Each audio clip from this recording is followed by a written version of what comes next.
sick. It is rolling. Walk away. Walks come away, back. comes back. It's rolling. Great. We're going good. Game's rolling. All right. Game on. Let's go.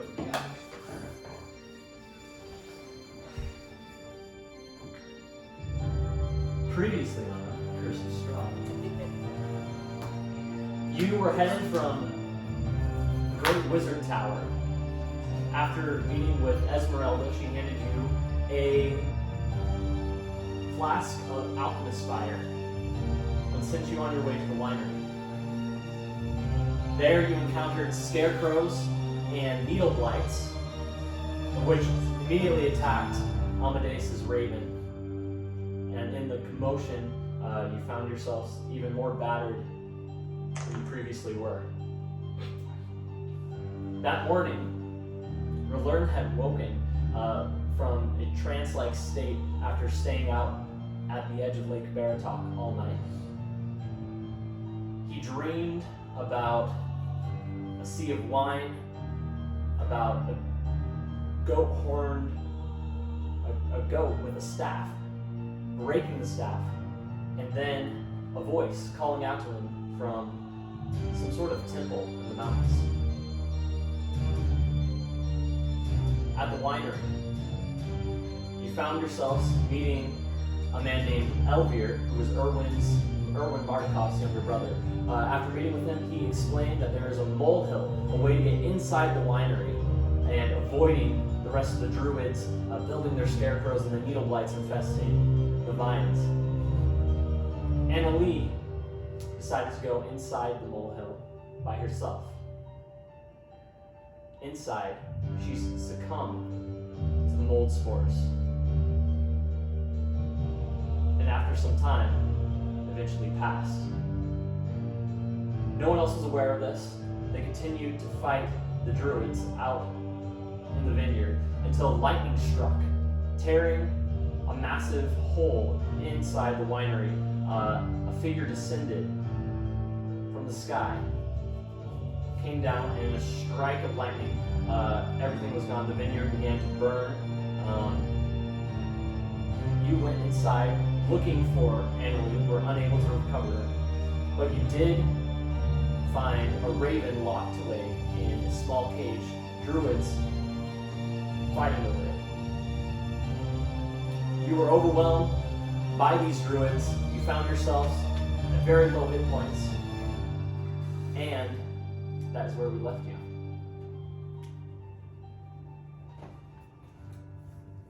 You are currently inside the winery. You just saw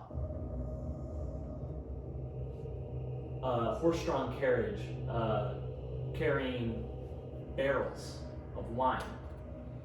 Druids loaded this wine up onto this wagon, and they drove it out from the winery.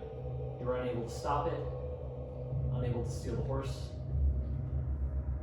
You don't think anyone knows you were there, but there are many druids outside, and there's still many scarecrows.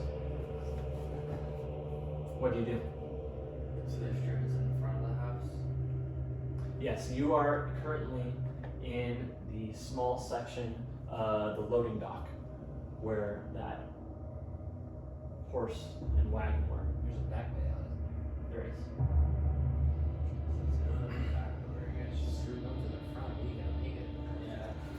We still have the cage with the other raven, right? You do. Okay.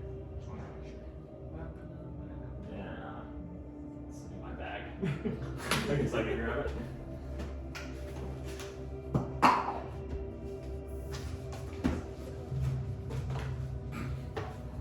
Yeah.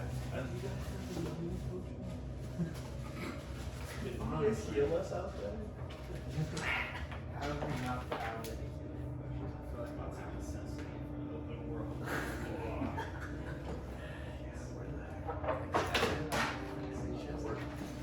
Give me a phone.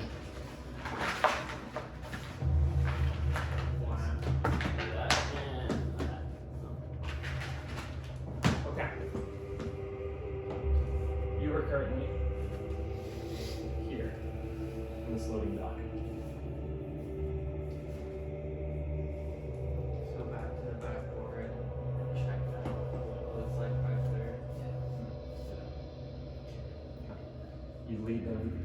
this door. Inside, past these barrels, you don't see anyone, but you can hear someone inside this room in front. Oh, sorry. Their face completely. Oh, no, that's right. No, that's right. So we gotta go up these stairs and then. No, so you can exit here, or you can go up these stairs to the top level. Oh, that's Let's just think. Yeah. You pass behind these vats of wine, back behind the staircase, to the glass blowing shop, moving down. You pass out through the back, and you see outside here, maybe 50 feet out, you see the scarecrow over there. The body of a druid lies here, where he was melted in acid. That's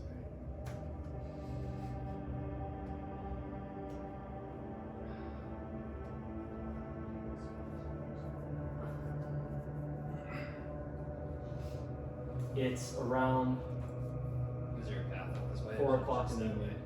So you're surrounded basically by long, very rolling hills out here. There are trellises start to spread this direction.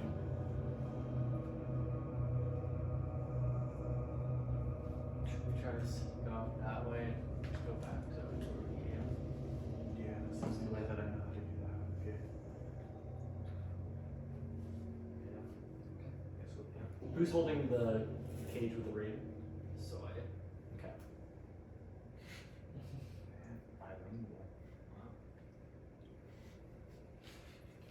Was that in game or? Yes. All right. What do you do? Run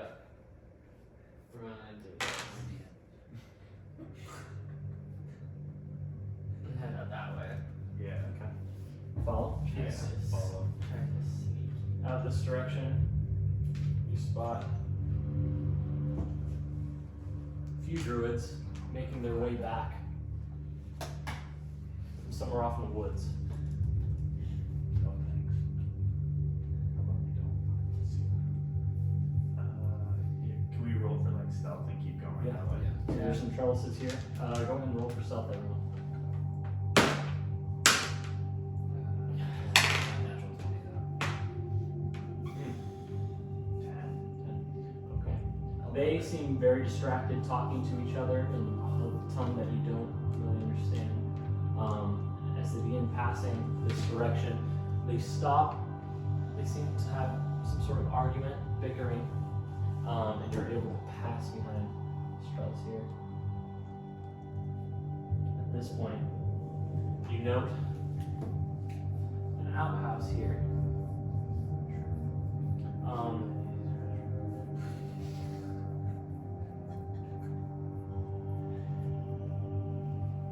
More trellises. You're in the lead.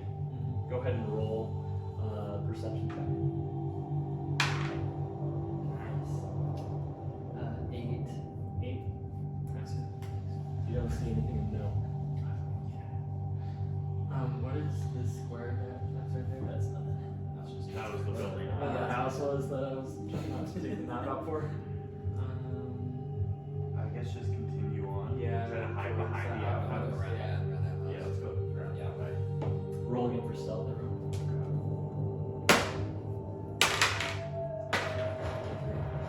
I rolled another 10. 10, 12. 12, 23. Okay. As you continue, you hear it before you see it. Right here on this trellis, one of the vines seems to kind of flick back and forth like a hand until you notice it's a twig blight crawling up on the top of the vines. It begins picking off shriveled grapes and Doesn't notice us, but it doesn't seem to have more. yeah, we're just gonna keep going. Should I minor illusion and make some pretty grapes appear over there so it's distracted? You talking about Is that the a- I'm gonna. Few things. Yeah, that's Is what that I'm a- whisper is that a with it. cantrip? Yeah. I'm gonna can't use my illusion like right there and make it look like some big old juicy grapes. Okay. Go ahead and roll a deception check. Okay.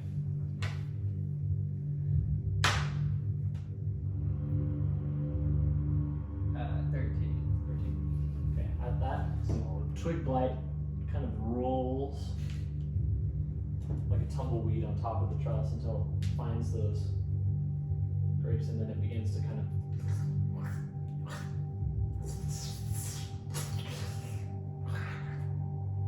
seems frustrated instantly. You continue this He direction. doesn't know. But I'm frustrated over there. Grapes. You come to this side of the outhouse, and you see underneath here. This is actually kind of an overhang, Of course. and there are That's not. a couple more druids.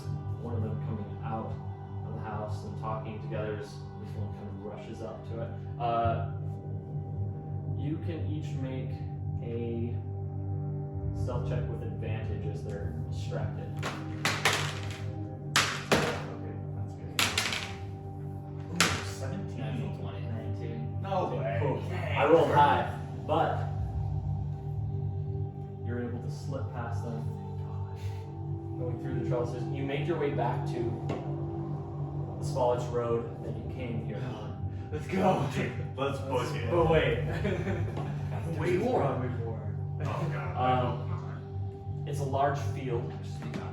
Scarecrows are out in this field, maybe 60, 70 feet off. You don't think you're close enough for them to notice as you pass through this way before, without any sort of passing from them.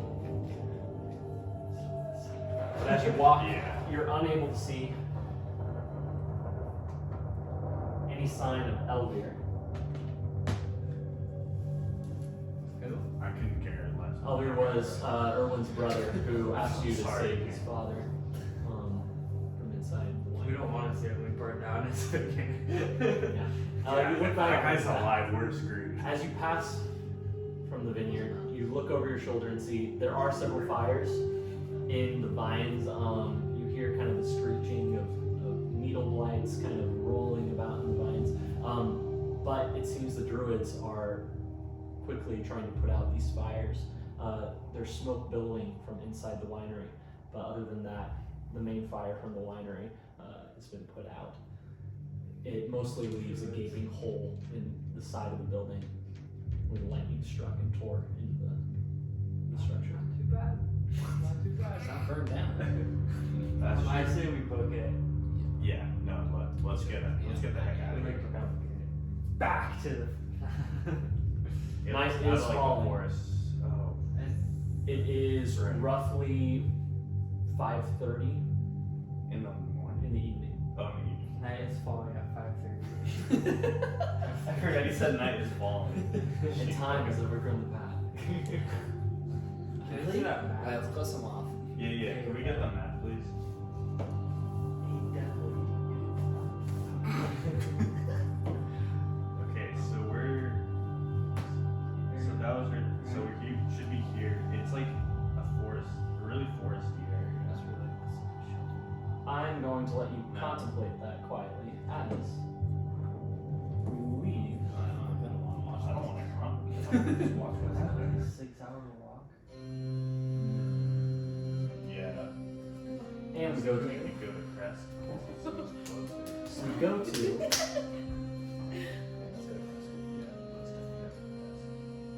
a small room of stone. Anna, you find yourself lying in a bed. Great wooden posts. The sheets are royal, gilded with gold and a deep red. As you open your eyes, staring up, you see fabric that has been draped long ago over the top of this bedpost. You stare around the cold room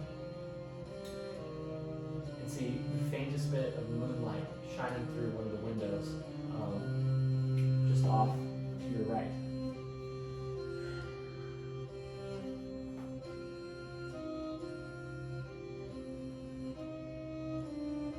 This door is open. You see moonlight shining in from that direction. Move this bed over.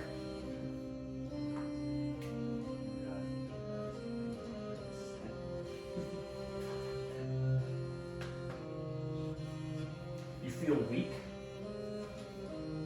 as it takes most of your strength just to turn your head and look at that door. But once you start to move, your memory starts to come back. Memory of the dark, of that star, of the clouds, and then the screams of children, women, and men, far below you as you flew above a small town. Lightning striking the ground. Your vision is as an angry god might smite his children. And all went dark again. You're warm, you look down and are able to sit up. You find yourself in your clothes clean. It's as if it all was a terrible dream. What do you do? Am I able to move? You are. You try and you're able to find yourself that you're able to sit up. Am I still really weak? Very. Is this a window? Like this is a window? And that's a There door? is a few arrow slits here. There's not a whole lot of light coming out from them. There is a couple day beds here and here. And then there is a small closet. There's a nice, very fancy, very old rug. Bed. I'm gonna sit there just for a second and just think about all the memories I always see that flashing by and think about relearn Lipton, Amadeus. Birds. I feel disrespected. Maybe Amadeus. I'm gonna try to stand up and like Sit hold up? the bed. Yeah, you swing your feet out from underneath the covers. You're able to sit there for a moment before standing up. Your legs are terribly weak. As you stand there, you hold on to that hole there, but you're able to stand as you find yourself swaying side to side. Can I go to the wall and like hold the wall and see what's outside this door? Yeah, you're able to. You nearly fall as you find yourself grasping this wall. And you walk yourself slowly across to that door. When you get to that door, you find a small bench here. The wall curves. There's a small table here and a couple chairs. And then a larger set of windows. Leaded glass in a diamond pattern. You see the moon is immaculately bright as you stare out into the night sky, clear of any clouds. Can I make my way to the window? You do. You walk over there, you're able to hold on to the back of that chair as you stare out this window. As you do, you see the rooftops to a great castle.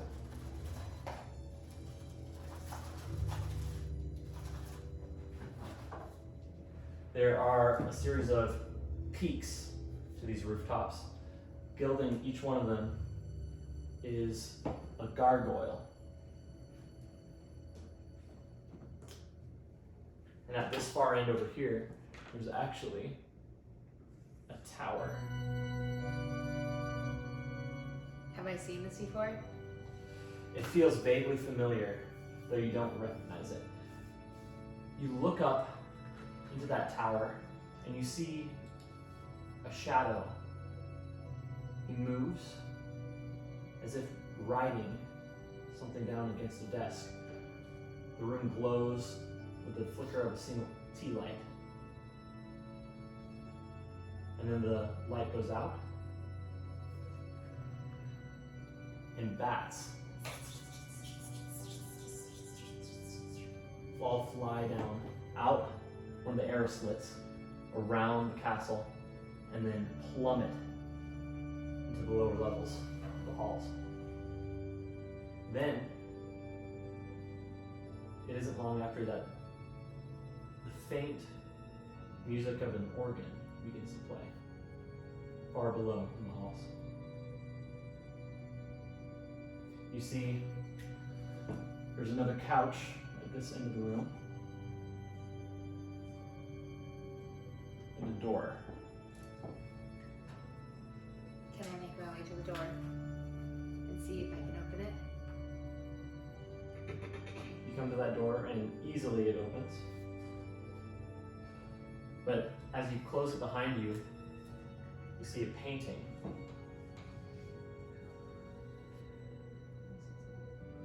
You see a painting right here. Very large, of a woman you recognize almost immediately to be yourself.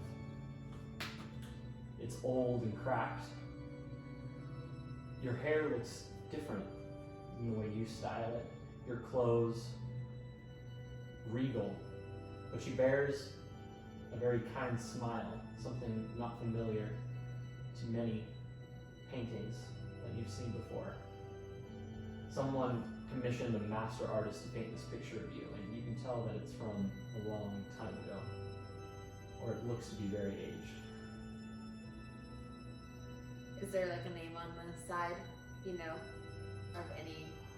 There's a small scribble in the right-hand corner, but you're unable to make it out. I would just whisper like, probably Tatiana. That's probably Tatiana to myself. That would be a shock. See a painting of yourself. So I'm just gonna stare at it for a second. That organ music continues as the stairs begin, as they wind down this way. You notice it emanating from down these stairs. It's a large spiral staircase. I'm gonna go down the stairs. As you step down these stairs, candles begin to light, and there's sconces on the wall. It's a very long series of stairs. You find yourself dizzy, winding and winding and winding. You catch yourself several times against the wall to prevent from falling over, but eventually you come to the bottom. Out before you is a small vestibule, a small room. Off to the right, grand pillars rise like tree trunks to a cathedral ceiling. But before you, movement catches your eye as you look out across a long room. There's a dining table lit with candles on their candelabras, filled with the most delicious looking food you could have imagined, but at the same time it all turns your stomach. You find it revolting, although it's placed to perfection. And at the far end, a man plays an organ.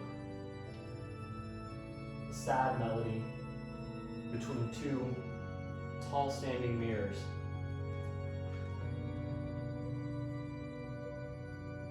I'm gonna start walking that way. As you walk into that room, how far in do you get? It's a very long room here. Okay. There's an organ at this end, bench, long table. And this is the door that you walk in. I'm gonna walk about halfway and just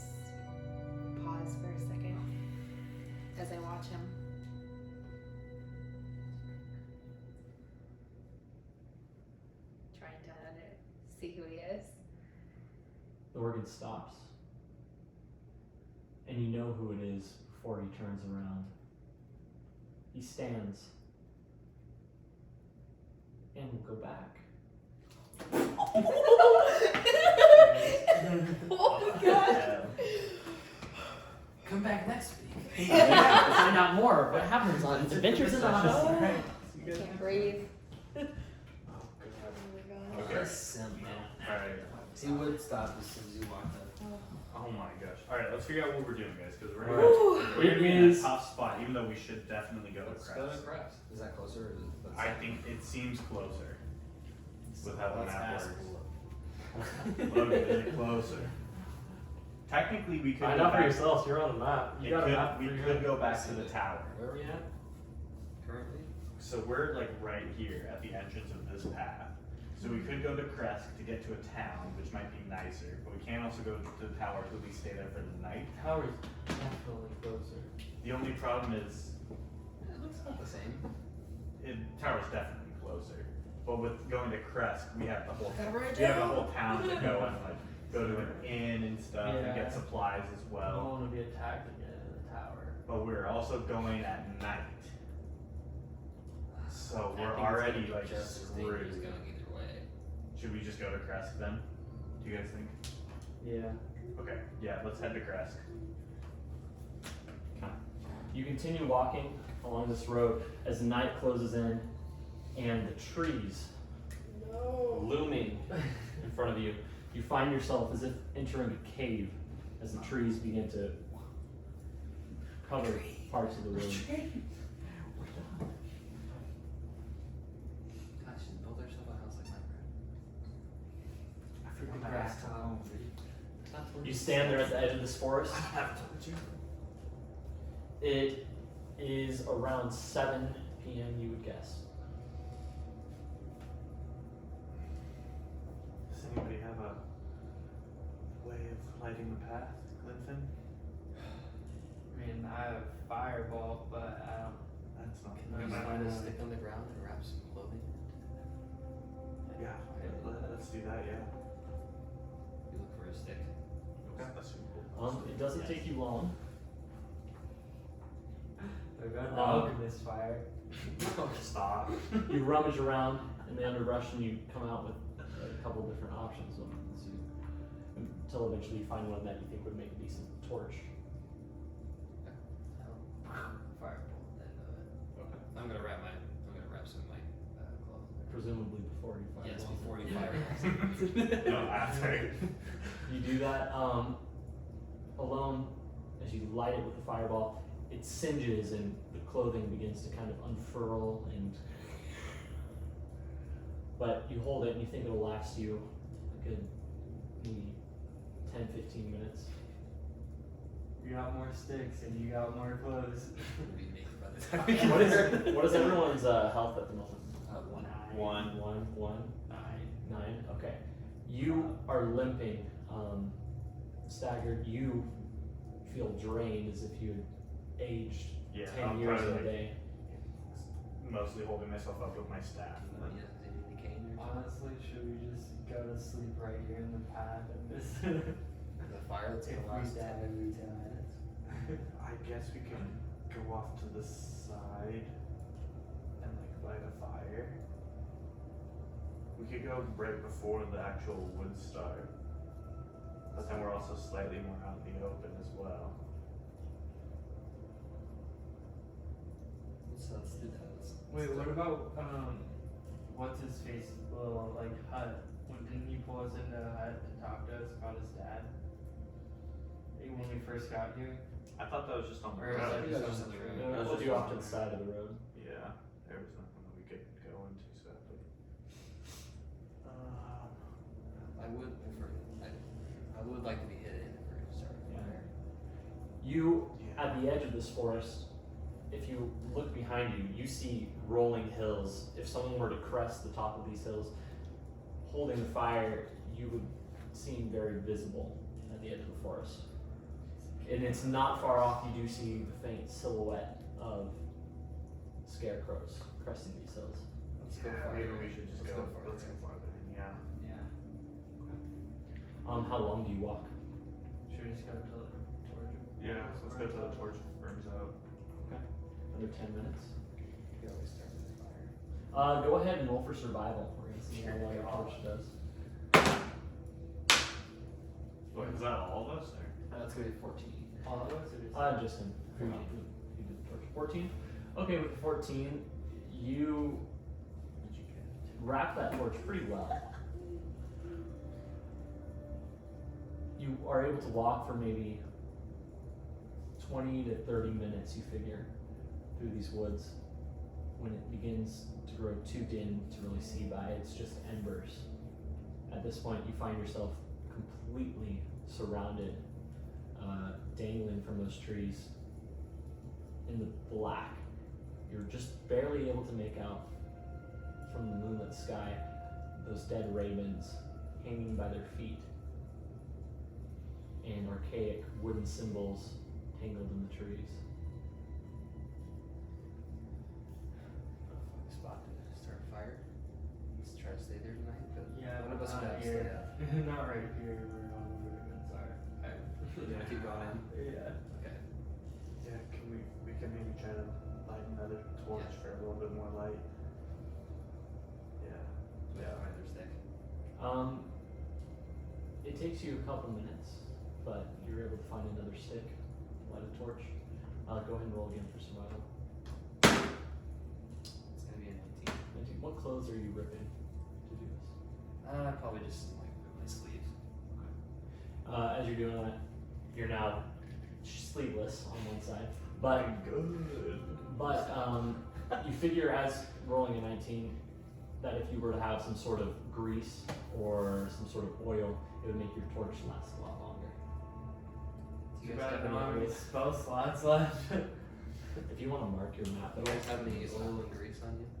I will. Or, you know, but we we don't don't have have any any spell slots. slots. Is there any tree sap around that work? You might go looking in these trees. Okay. Go ahead and roll again for survival. 17. Heck yeah. Okay. It takes you a few minutes as you're going into these trees. Many of them are dried, dead, but eventually you're able to find one already weeping. You're able to take your knife, jam it in there, and with your last bit of strength, pull at the bark until you are able to get a decent amount of sap out of the tree to smear against your torch. I assume you've been returned back. Yes. You light it again? Yes. As you do that, flames roar and begin to spit as the sap crackles. But you figure that it will last a decent amount longer. Nice. Good thinking on Excellent. this. Yeah, that was good. Thank you. Alright, let's try to get as far as we can with this torch now. Let's just start a forest fire, guys. Honestly, these druids are making me think about it. Okay. You are able to walk for actually about 2 hours with that torch now. Oh, excellent. You're traveling through the trees. As they wind, you're becoming discombobulated. What direction were you heading? You know, just follow straight, but it seems to wind back and forth until eventually the trees begin to break. And you find yourself at a fork in the road. We're good. We got them. We're good. Here you find that same signpost. Left to the winery, straight on to the crest. There is a faint path that you remember you came from before Goes to the tower. that goes to the tower, leading to the very top. Leads towards Milwaukee. This is lucky. Yeah. Yeah, I guess. Yeah, we'll take the road to Crest. As you begin walking this direction, you actually find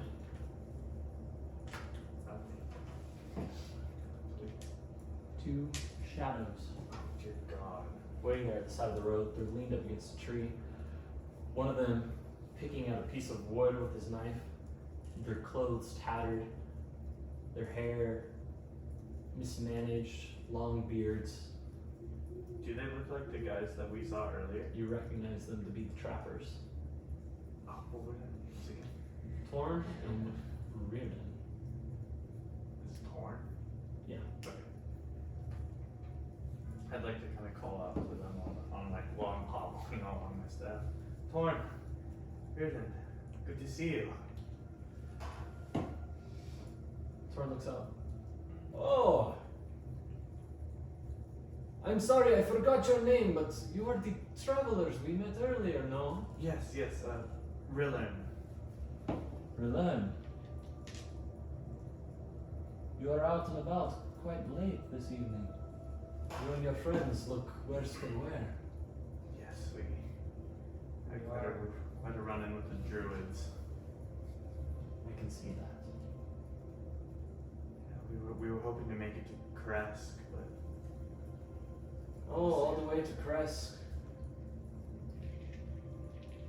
I'm afraid you're not going to find any shelter there. Why's that? It is a walled city, and they do not let people in from the outside. It is not even as welcoming as so-called Valaki might seem to be. Do you know of any other places to rest before we get there? Perhaps where are you staying? We are seasoned in these woods. Night trapping is often the best time. The animals are awake, rooting about. Come with us. We know a place.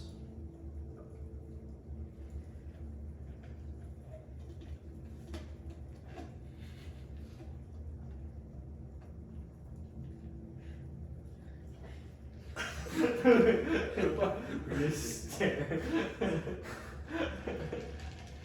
We just stare everywhere. Really, what do you think?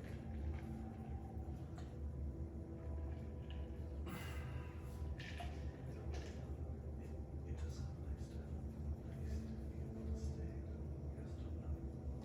be able to stay. We don't know them too terribly well.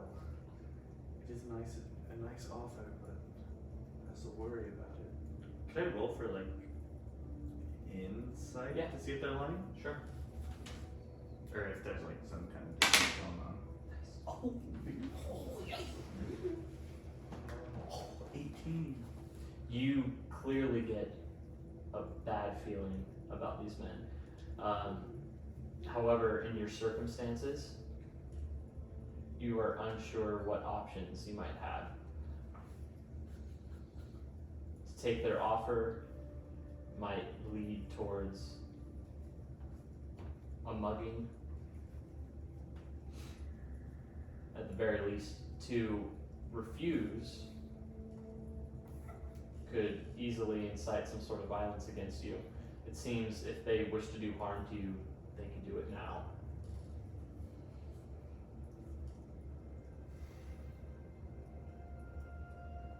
I see what you just do with it. How far away is the place that we would be going to? Not far. Just down the road, there is a small camp.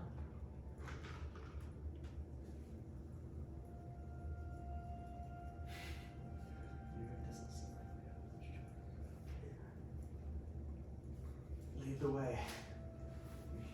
We appreciate the offer. One of them kicks a pine cone out of the road, casually, silent one. Reardon. This Torn leads past you. You get a strong, musky scent from him. It smells like animals, hide, fur. You recognize it. Although they don't carry any furs anymore. It seems they'd be ridden of them in Kresk, perhaps.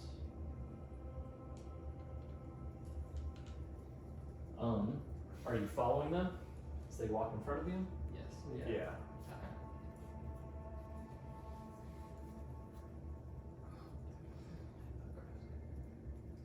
You walk for a bit.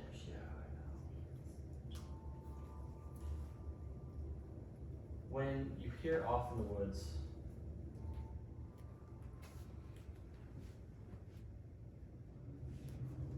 sound of animals, wolves, or of the mountains, perhaps resonating across Lake Baratok, not too far to your north. But you walk down this road, and that sinking feeling continues in your stomach. They seem unfazed by the noise as they continue forward.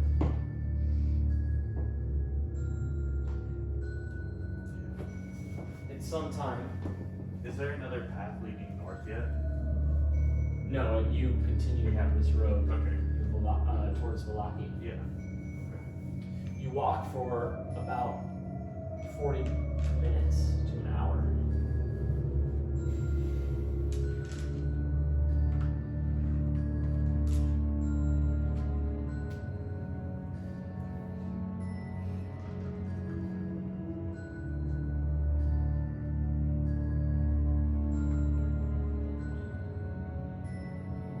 Trees, large logs have fallen in the road.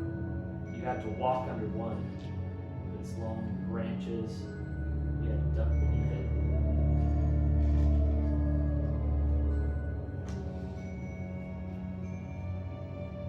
There's a large standing rock here. And the trees are thick on either side. Everyone roll perception.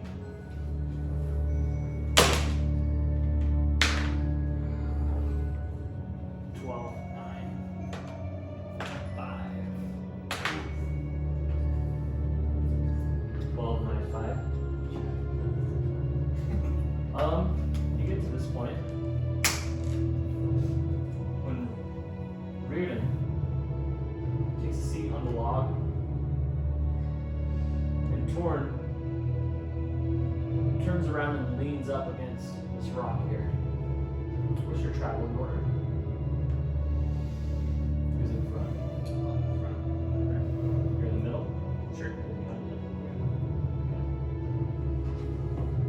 When you get to this point, they stop and they just kind of look back at you.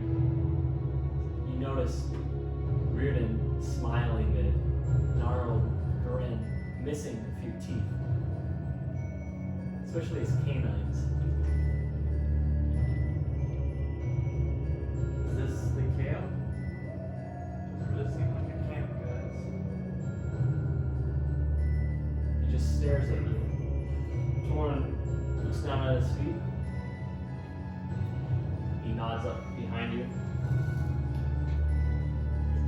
You see another man come out from the woods.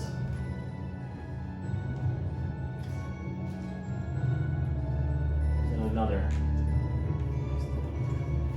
We all die a happy death.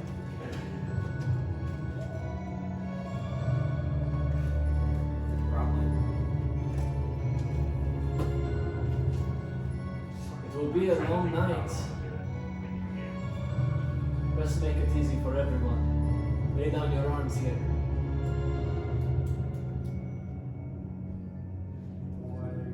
Why?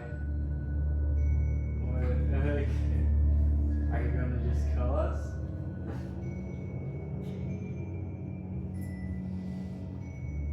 Lay down your arms.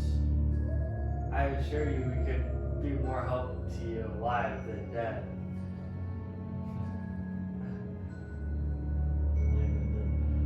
My brothers and sisters are hungry.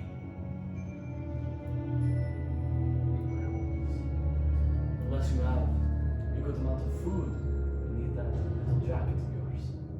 I've got some food. I have a few days rations. I got two days ration. I have 3 days. 3 days. Do I hear 4? Is there 4 days rations? Another one chimes in. You hear it actually to be a woman. 5 days rations, perhaps. 5. I take 5 days rations. Well, altogether we got 5.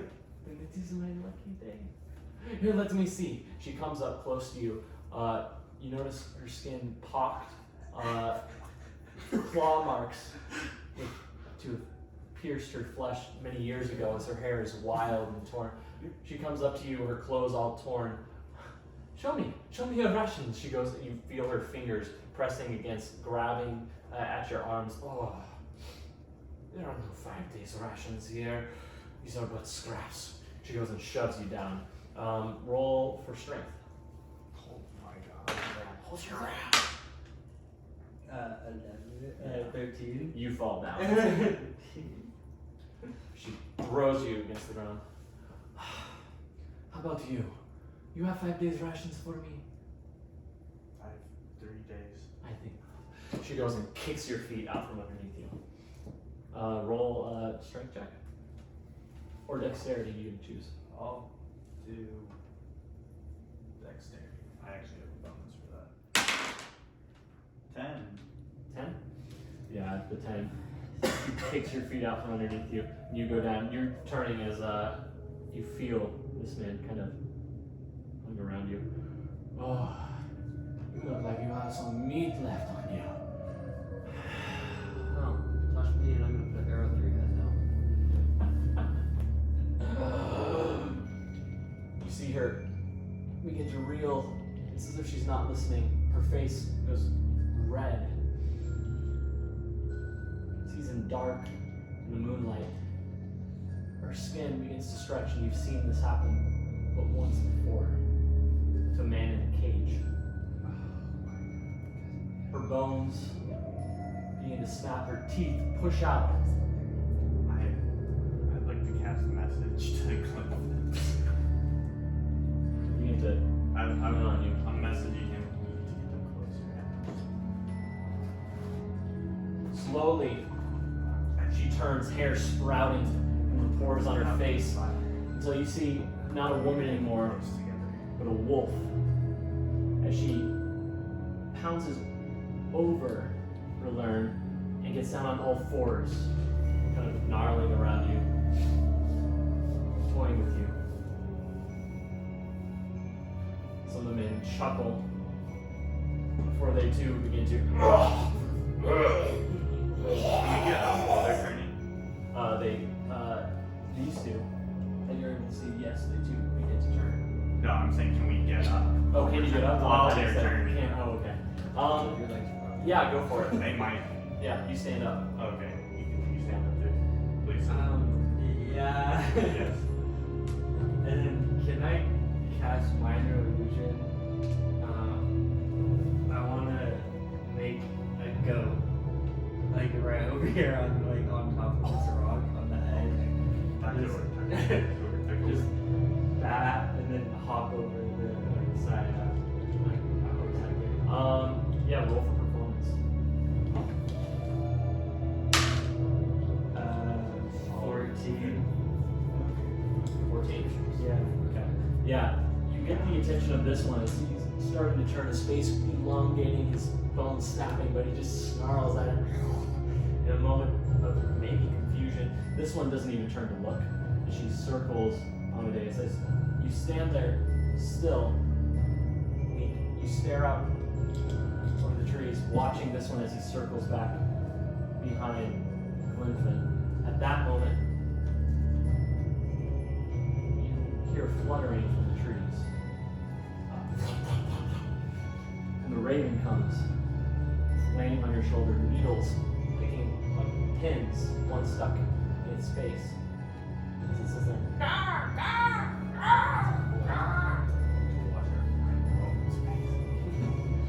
it flutters there for a moment. As this one circles, two sprouts to a large werewolf. Yeah, what do you do? I'd like to tell Stephanie to go in the woods and howl. Yeah, you whisper. Like far. I hope that works.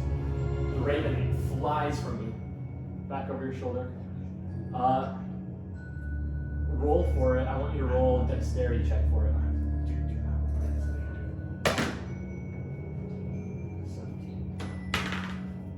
17? Okay, it makes it just barely. So the wolf tries to swat at it as it flies out over it and into the trees. You hear it howl, and as it does, the two of you look up and you see in the trees more ravens. What's up? Maybe. That's quite the reading. Yeah.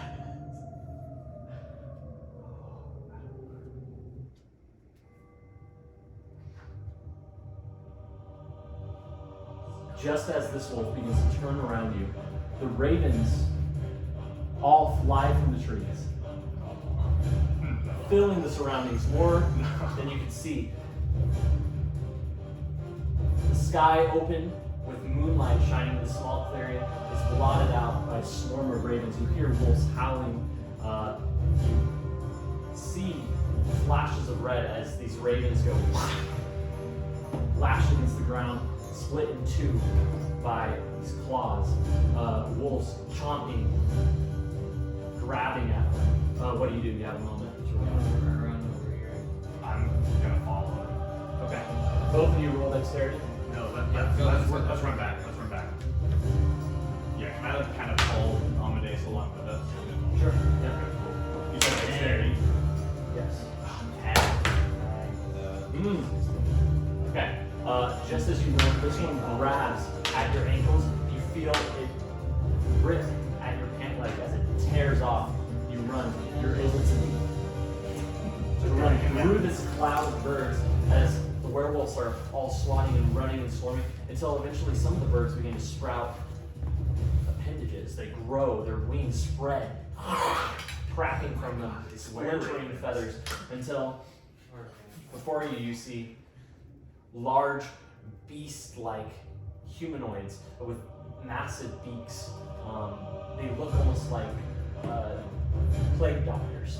Each of them turning, spouting their heads. Some of them nipping at these werewolves. In the confusion, many of them are startled as they kind of run past this clearing, swatting at many ravens as they're chased out like a hawk from a bird's nest. They run off into these woods here, howling and crying. A swarm of ravens chasing each of them. Saved by a Winery.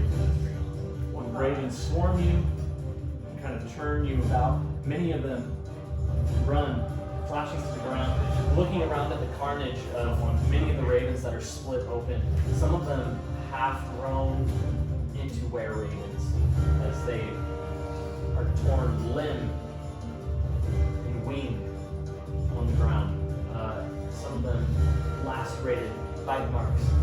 They look about, all of them in a frenzy. The birds continue to swarm about in circles until they rise up out of the clearing and flutter up, perching all of them in the trees about. Except for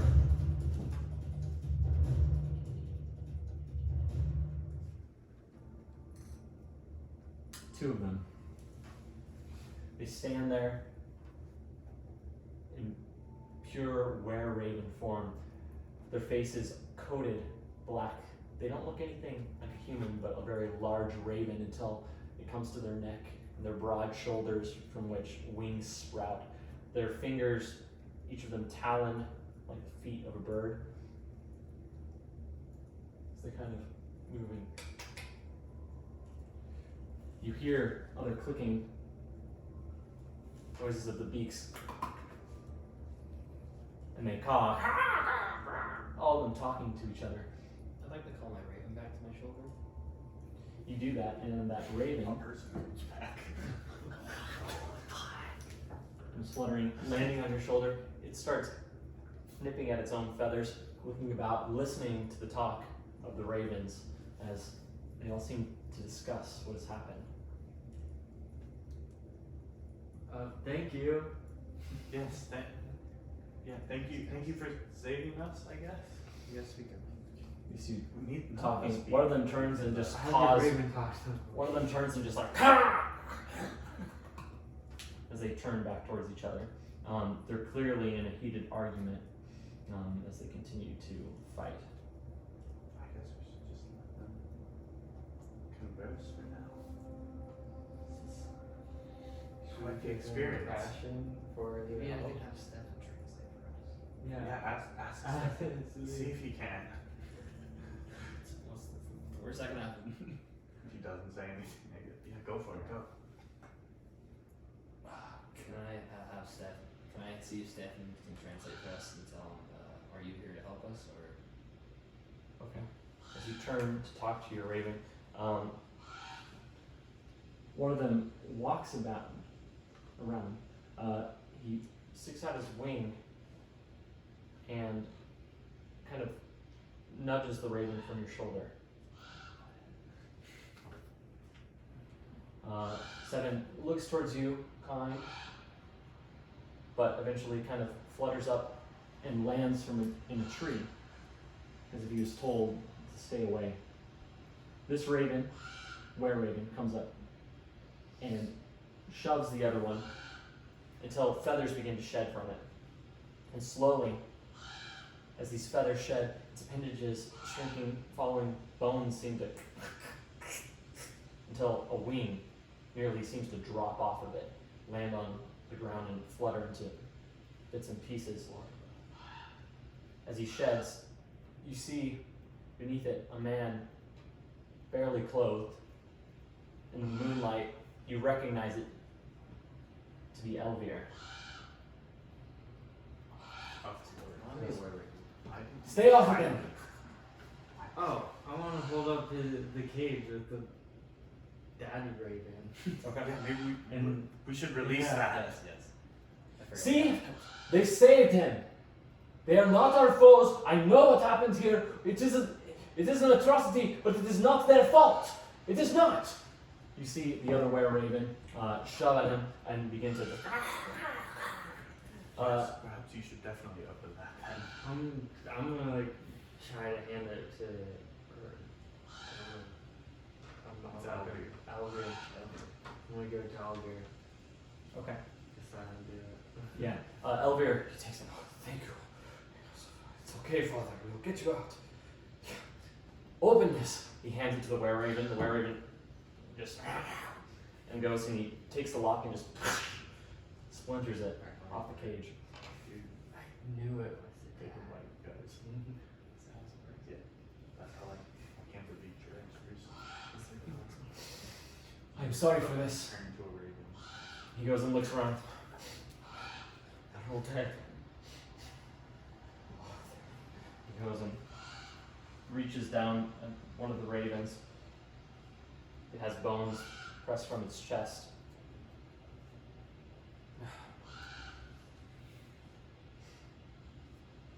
You don't understand. Costing lives, saving lives.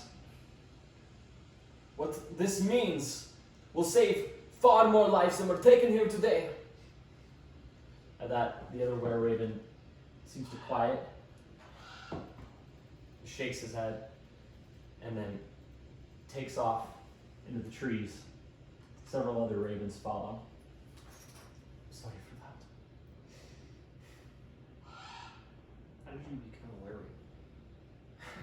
Just right to it. First off, thank you for Yes. saving us Thank from you. the werewolves. Thank you very much. You're welcome. We're really sorry that the winery did take so much. Yeah. It is enough that you saved my father. Oh, I'm afraid not everyone thinks so. This is yours. He goes and walks back, reaching into a bag. He pulls something out. I hold you back. No, I'm already for it. I handed him the cage. No way. Yeah, huh? That you didn't know you did not have. This is back. They're my people. He reaches out and hands you back your symbol. Not great, What's that on mine? Oh, it is. Yeah, what is that? We'll talk about that another time when we're not talking about here. I'm sorry I had to take it from you, but I could not risk it being lost. What is it? Yeah, what is it? Both of you. It is not for me to say. It is. There are many. Most of them have taken off now, but there are many who do not wish me to appear in this form. My family, the Martikovs, have been were ravens for some time. Hundreds of years. My brother Erwin, he is our leader. He will tell you more. Please, this information is all privy. But seeing as you carry that, take care not to lose it. If it means your life, do not let it fall into the wrong hands.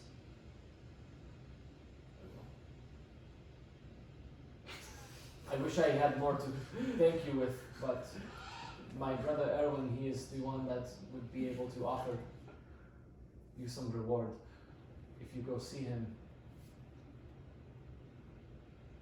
I'm sure he will compensate you. I don't know if they're gonna let us back into the lock. Yeah, we did not exactly leave on the best of terms. I will see to it. Appreciate that. We are few here. I'm not able to stay on this road much longer.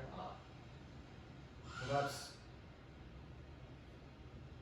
you return to the tower where your friend was before. Really stunning. Probably not the best bet right now.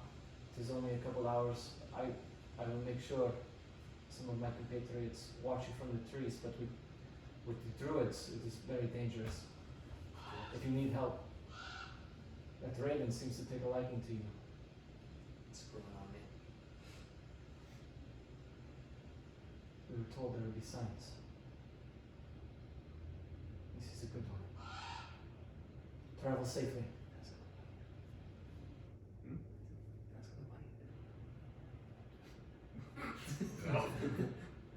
You have a map, yes?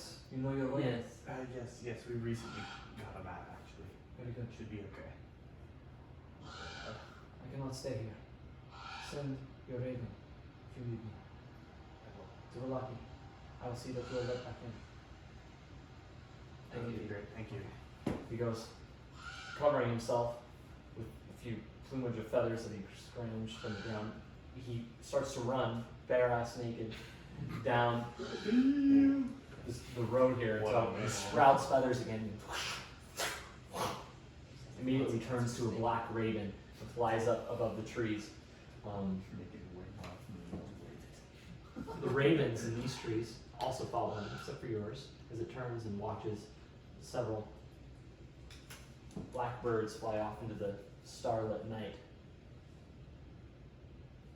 And that is where we will go back. Holy crap.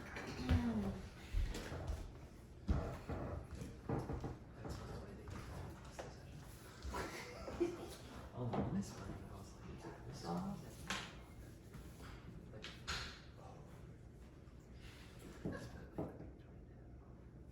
You stand beside a large table, an organ, a bench. Update my character goals. Become a weary.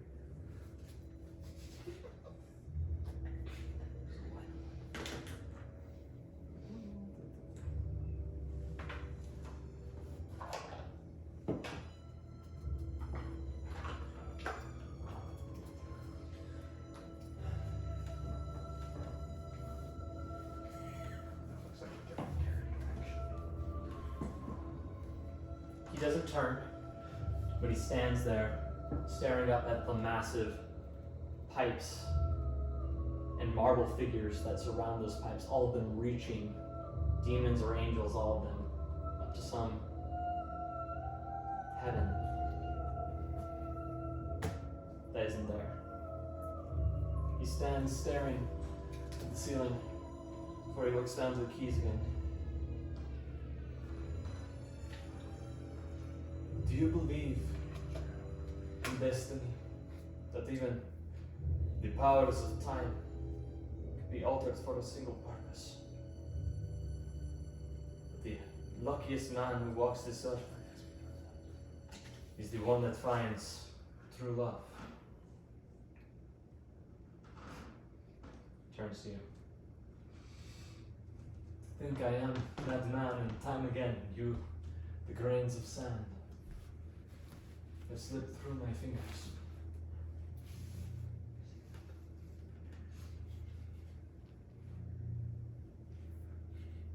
Tatiana. He turns to you and you see him full, his face pale. What might have been handsome is turned to cold stone, like the marble figures that all are arrayed behind him. His eyes black, piercing, as he stares into your soul. You feel your arms weak at your side, your legs. You nearly fall over. If not for a chair at the table, you're able to hold on to. The flower that does not drink, it withers. Please. He comes to you and offers you a single silver goblet. I'm probably too weak to resist, so would I take it? It's up to you. I'll take it. You take it. Take it slowly and look at it. As you look down, it could be wine. But as you look past it at all the decadent foods and drinks that lay about this dining hall, you know, apologies, it is mere decorum. I am at my heart a gentleman. But please.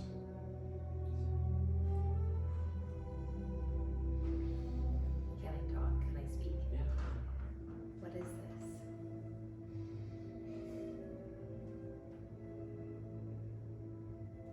It is what sustains all men. What am I?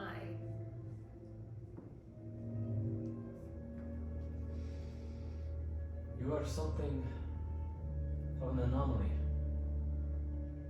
Something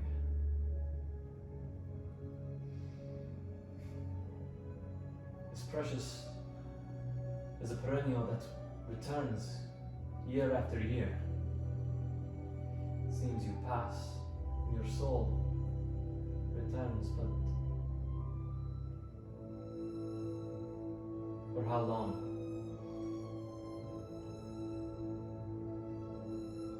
In this body you must drink,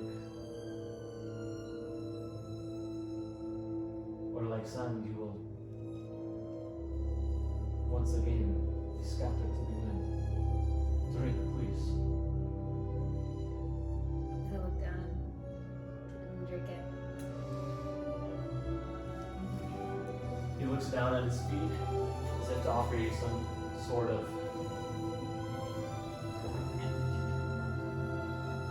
privacy. Will you follow me? There's something I must show you. He goes to walk past you and you feel immediately invigorated. After taking the drink, you don't even remember what it tastes like. Maybe water after spending days in the desert. It revives you, and immediately you find yourself able again to walk. You turn, revitalized, as he walks past you, past the food, and towards the door at the end of the hall. I follow him. You follow him out this door into that small vestibule, and he turns left into the grand entrance. These marble pillars, all of them worn and aged, cobwebs draped in the rafters.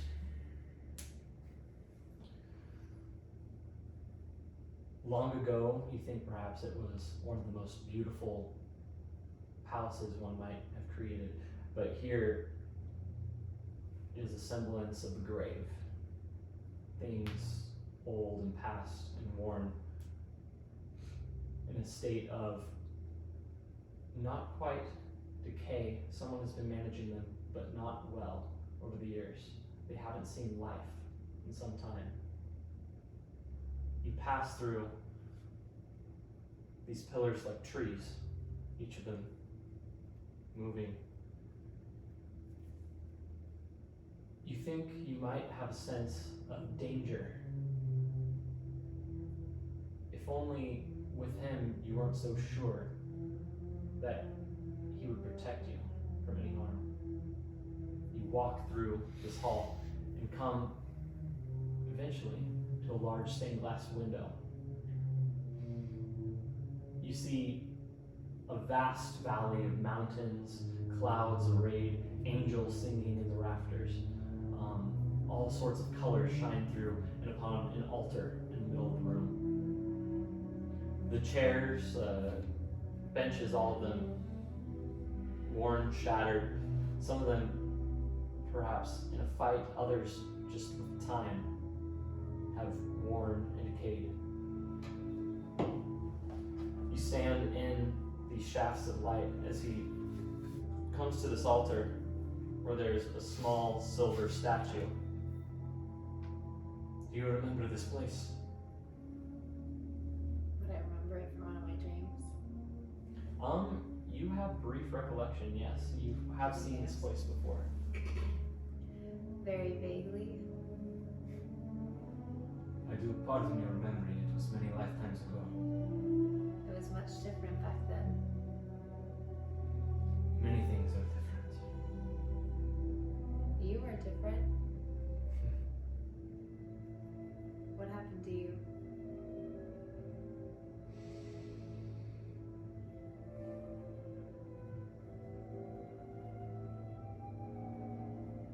It would be a lie to say time alone wears a man and changes him. Perhaps it is this longing, this chase for a life that I had lost so long ago. I have hunted you for many years. Many, many years. But if you allow me, I might show you who you truly are.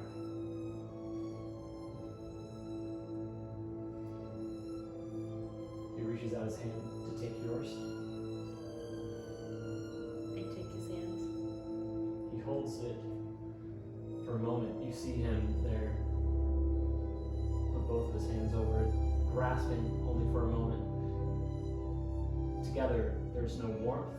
It's cold. Both your hands, neither of them accept any sort of life, give any sort of life, any sort of warmth. So he takes it, opens it, and takes a small knife from his hand, from his side, and puts it to it. He opens your skin, you don't even feel it. He takes your hand and presses it against the altar there. Immediately you feel this sort of drain come over you from your body. Your consciousness seeps out from your eyes into your cheeks, into your mouth, down into your heart, out from your limbs, into your hand, and then into the altar where the light shines. You're suddenly transported.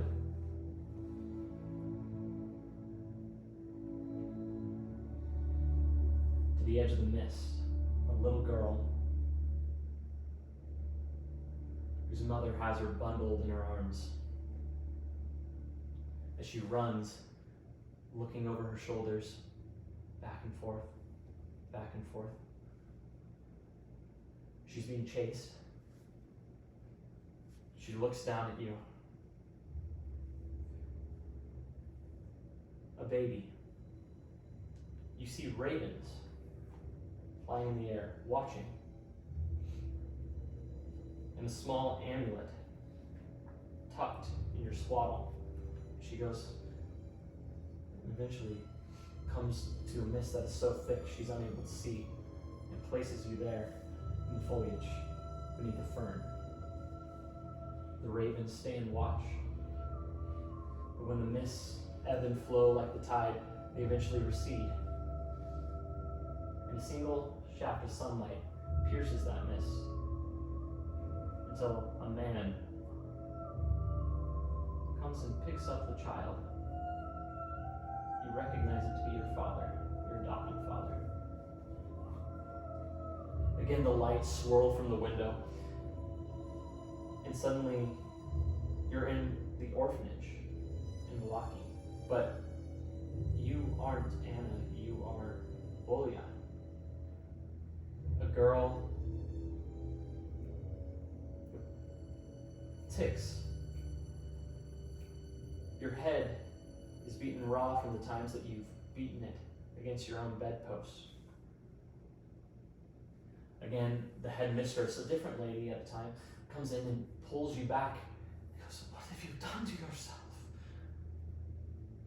Years pass, and you grow old until you lie in bed with a fever. You're red hot. You feel the warmth of it overtaking you, and you pass again.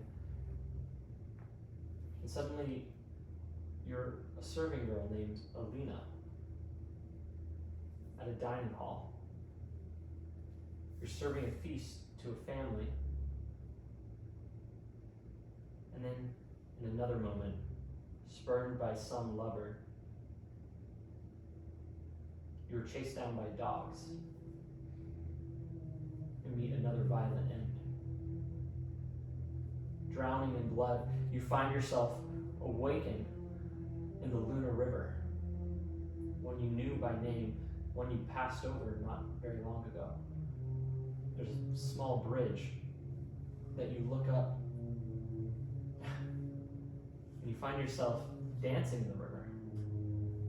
Just a small child, until a man comes and takes you home. He adopts you. But it isn't long until relationships grow strained. You find yourself meeting a handsome stranger, a man named Vasily, a man with dark hair, one that you recognize to be Strahd. You find yourself falling for him. You want to be with him, but your father is very much against it.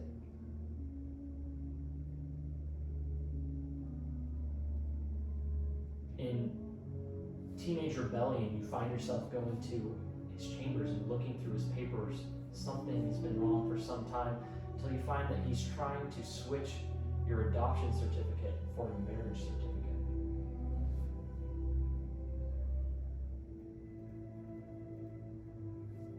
The years flash forward, and he finds you with this Strahd. And a few days later, you're looking down to a stake pierced through your heart, placed there by your father. A familiar sight to Irina. But the years pass, and you're taken further back in time until you stand there on your wedding day, and you recognize this to be the chapel that you're standing in currently. A different light shines through these vast windows here, and the colors all swirl with the clouds that move against a blue sky. It's a beautiful day, but you're not happy. You're there crying. Moments before, one of the men in your fiance's army had betrayed them. An ambush happened at your wedding where all your guests were slaughtered. You found yourself running into the chapel, there with Strahd. As the two of you kneel, you crying, he pulls you in, and you kiss. It fades. Red from the window crosses over your vision as a cloud rolls by.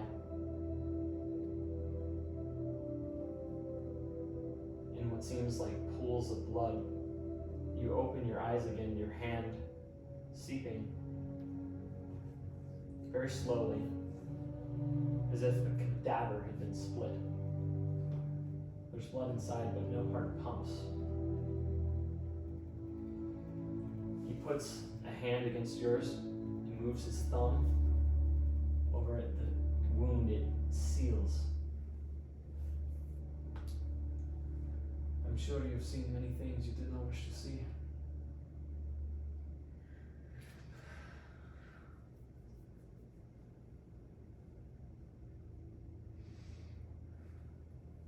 These are your lives, Anna.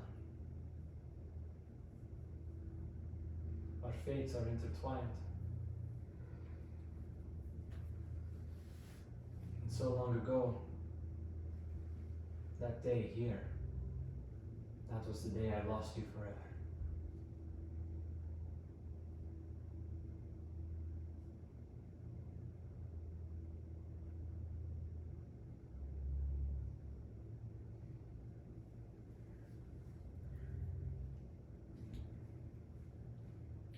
I am a monster, but I do not mean to be. I am worn, hardened over the years of this chase, this prison created for me.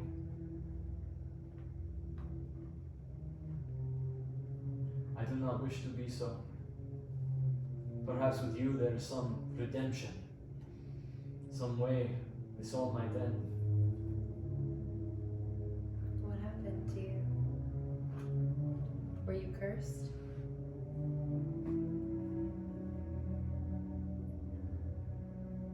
The day you died was the day I made perhaps the largest mistake of my life. It was the day I turned to the powers of which I had read in my books. Powers of which I was shown by a witch who took me into these mountains. And led me to a power greater than any I've ever known. A power to steal your soul away from the afterlife. And thus we might be together again. But it taunts me. Eternal life I was granted, and yet this is no life, not without you.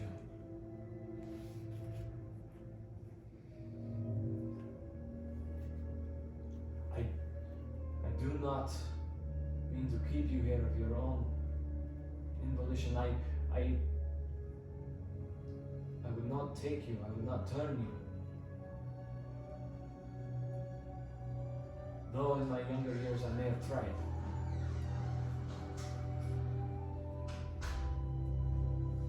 I offer you a choice. You do not have to choose now. Please. He goes and walks quickly through a corridor off to the side of the chapel to a winding staircase that leads down into the depths. Will you follow me? Yes. He leads you down this winding staircase until eventually you come through a hall into a single room with a large brazier, which is essentially a massive goblet. This room is nearly 30 feet square, rising to a 20-foot tall flat ceiling. This stone brazier burns fiercely in the center of the room, but its tall white flame produces no heat. The rim of the brazier is carved with 7 cup-shaped indentations spaced evenly around the circumference. Within each indentation is a spherical stone twice the diameter of a human eyeball and makes of a colored crystal. No two stones are the same color. Overhead, a wood-framed hourglass as tall and wide as a dwarf hangs 10 feet above the brazier. Suspended from the ceiling by thick iron chains, all the sand is stuck in the upper portion of the hourglass, seemingly unable to run to the bottom. Written in glowing script on the base of this hourglass is a verse in common.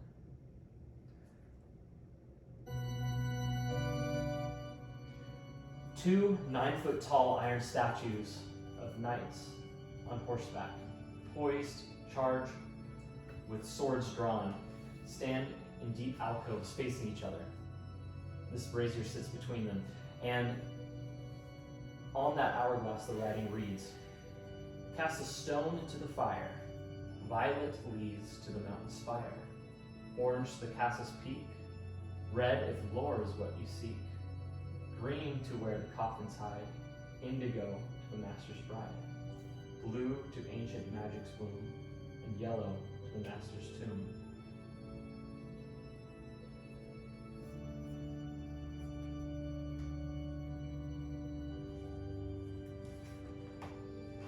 He goes and pulls from his side another series of stones. Each of them he goes through. So he holds up one and looks through it. Your friends.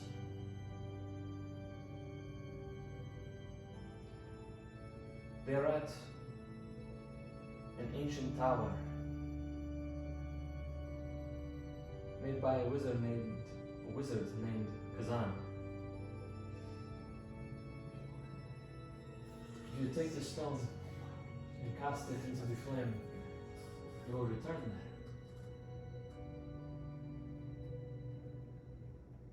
He hands it to you.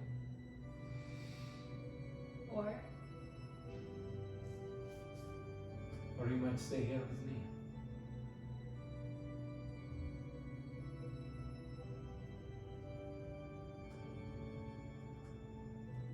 My doors are always open for you. What was his name that I would call him? Strahd. Or would it be Strahd? Not the old name that I know by. You can't recall any other name. Oh, fair. Is there no way we can undo what has happened to you? Could there be another way? My curse is to be forever chasing you. I have tried many ways.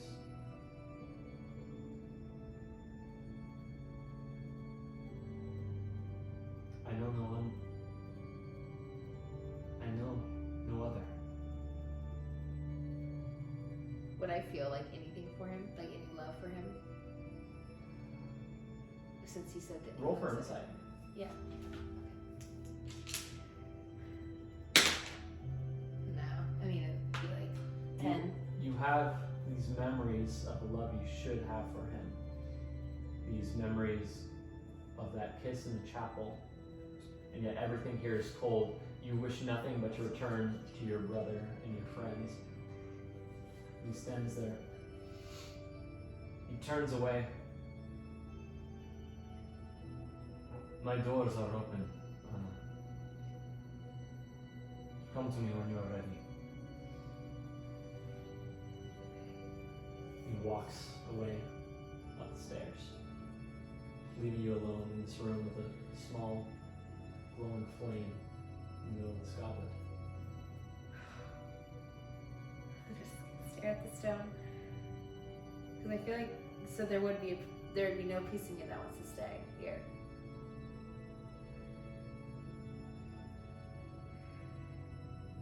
I'm just gonna hold it tight and say, I'll be back.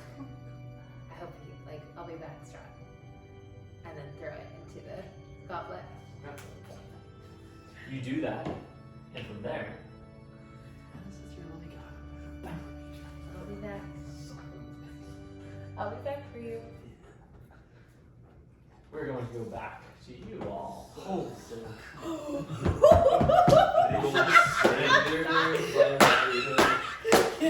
y'all want to pause there for a moment, or do you want to keep going? I have to at least go to the bathroom. All right, we'll pause there. For a moment. Oh my god. Bro, what a simp.